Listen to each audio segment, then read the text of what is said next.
to Rock Your Best Vocals, where your best keeps getting better. Jim Chandler here.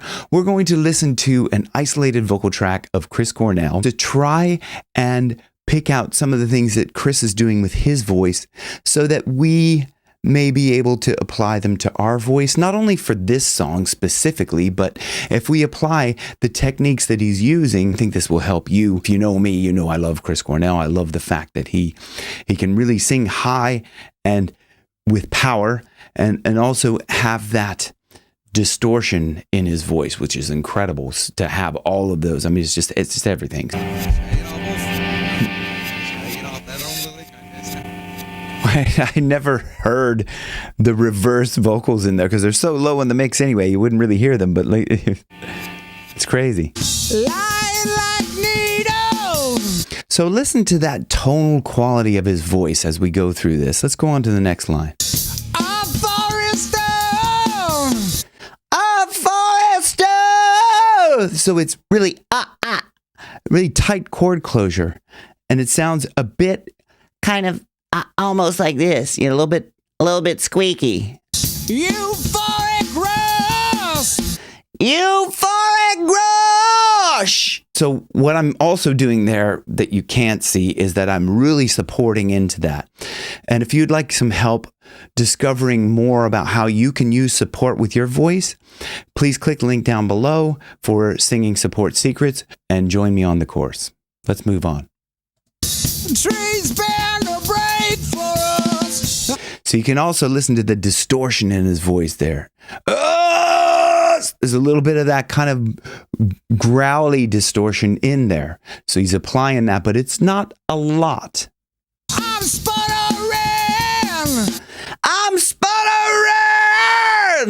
So I'm adding a bit more distortion even than he is, but if we start off with that chord closure there, I'm sputtering! And we add in the proper amount of support in there, then we can get quite powerful at that high range. Like cold machines, late for the bomb, ritual. So listen to the beginning of that ritual. Ritual!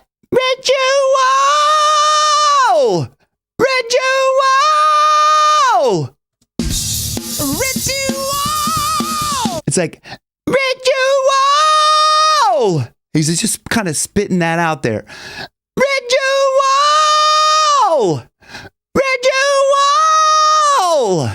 Now I'm cracking on the way down for a very specific reason, which I'll get into later. You can climb mountains! Right here. To what? You hear that? To what? So there's a little bit of that back pressure going on there. So back pressure is very important to rock singing.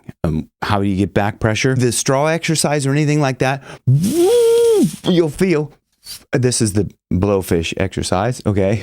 Or lip trills. You'll feel a back pressure, like this.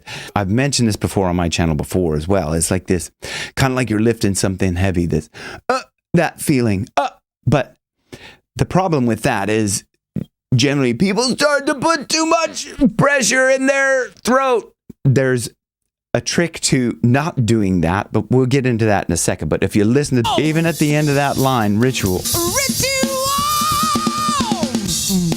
You hear that? At the end there. That is a release of that pressure because he's done singing that line. He can just let out a little bit of that pressure. Okay, so let's move on to the pre-chorus now, where he starts to go a little bit higher up into his upper range. As you start for sun, the feast is gone on. Royal a cigarette before the execution. Okay, so you can hear at the end of all these lines, it's really exciting to hear at the end of all these lines, he's letting out a bit of that pressure.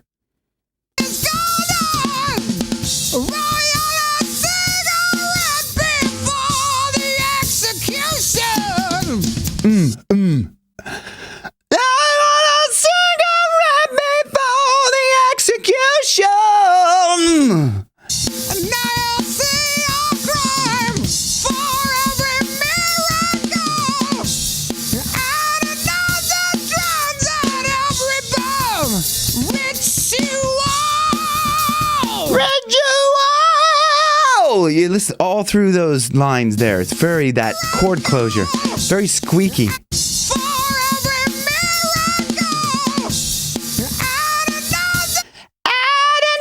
You hear me starts in with that.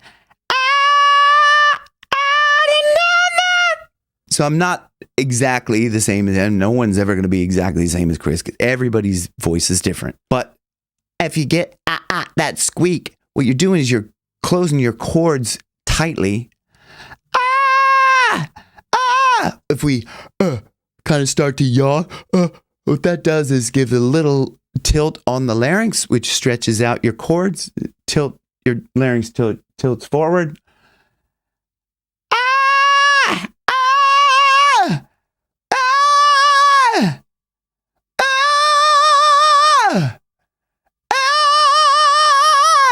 So, if you think of like crying baby would be like,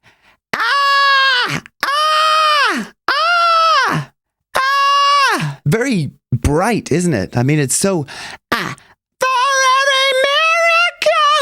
miracle, very bright, forward, very resonant. That's what that tight chord closure brings you, that resonance that would just cut through the mix.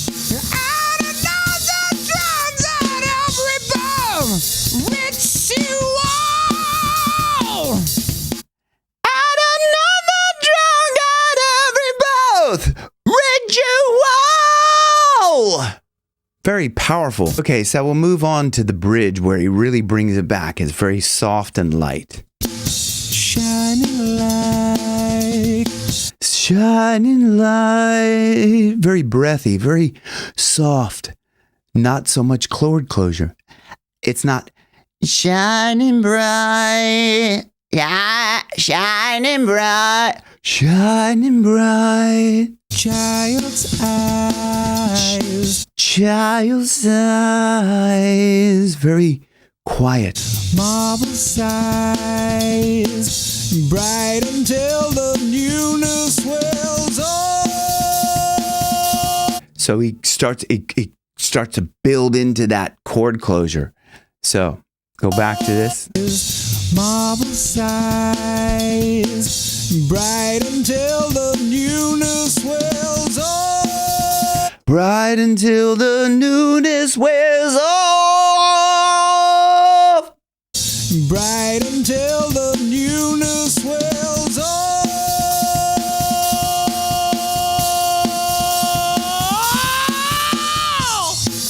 And he builds into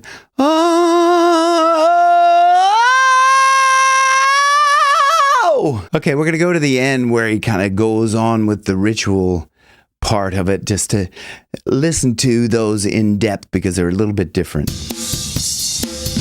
Ritual! You can hear at the beginning of that where he was setting up that, it kind of, it was setting up that kind of feeling of the back pressure.